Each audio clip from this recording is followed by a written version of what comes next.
to implement a new habit, say working out more regularly, drinking more water, reading more, not checking your phone as much, whatever it is, these tips will help you get there, so keep on watching.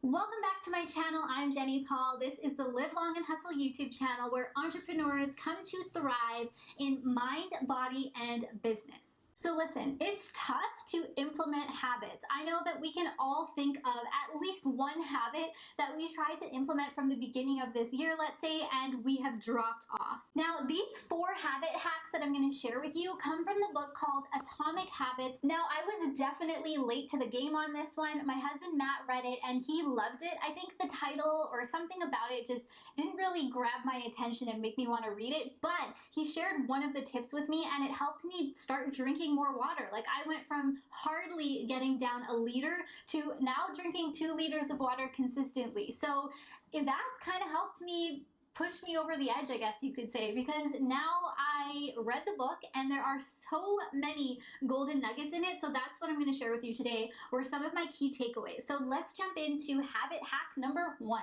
So the first habit hack is called habit stacking. And this is the one that my husband Matt shared with me. It is all about identifying a current habit that you already have and then stacking your desired habit on top of it. It's almost like you're riding the coattails of a habit that you already have and do every day to try and implement new ones. The formula is before or after a current habit, I will, and then insert your new habit. The key is to identify something that you do every day without fail, and then attach your desired habit onto that one. An example straight from the book is after I pour my morning cup of coffee, I will meditate for 1 minute.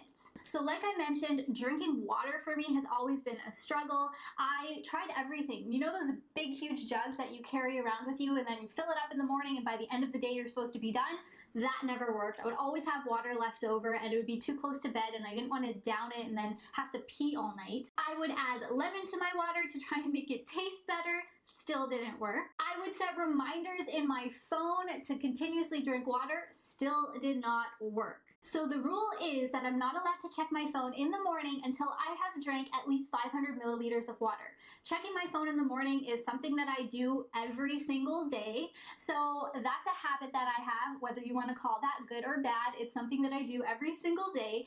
And so I've attached the drinking water to that habit that I have of checking my phone, and it works like a charm. Now, to get the rest of the water in, every day before I eat lunch, I have to drink that following 500 milliliters of water. So that is 1 liter that I have drank before lunch. So I've attached 2 habits that I do, or 2 things that I do every day, which is check my phone in the morning and eat lunch.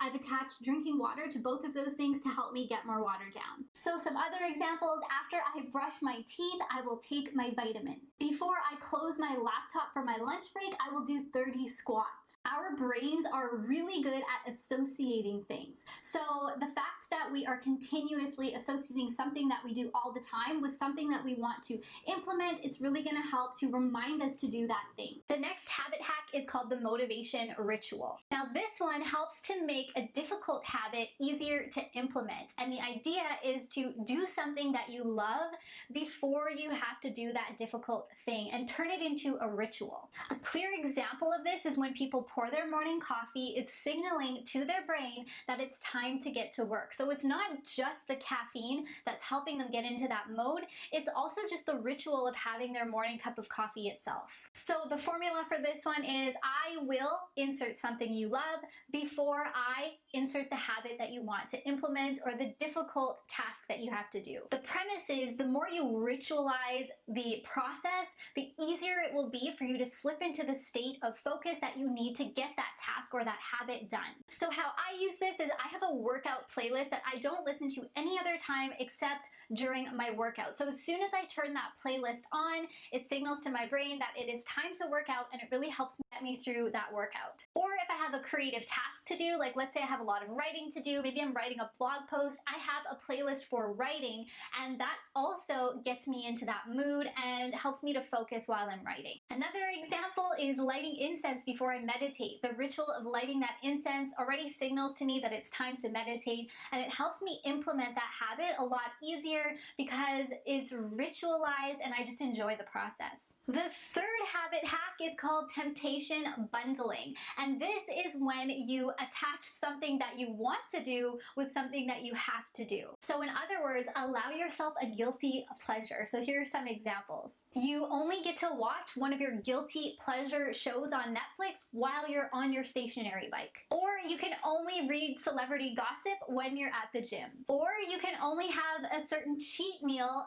after the gym. The idea here is that our pleasure neurotransmitter called dopamine gets signaled and it spikes just at the thought of being able to indulge in that guilty pleasure. So just the thought of, oh, I get to have pizza after this workout, boom, you get a little dopamine hit, and you can ride that wave all the way through your workout until you actually get to have that pizza. And the fourth habit hack is called environment design, which is setting up your environment for success. And this goes off the idea that we do what's easiest and we follow the path of least resistance. Because we're motivated to do what's easy, how can we set up our environment to help us actually implement good habits? So some examples are putting your vitamins out on the counter so that you see them and it's easier to remember to take them. Or putting your phone in another room while you're working so that you're not tempted to check your phone, which is a habit that a lot of us have and something that we do all too often when we're trying to focus when we're working. Another one that I've implemented is putting away anything cozy, like any cozy throws on the sofa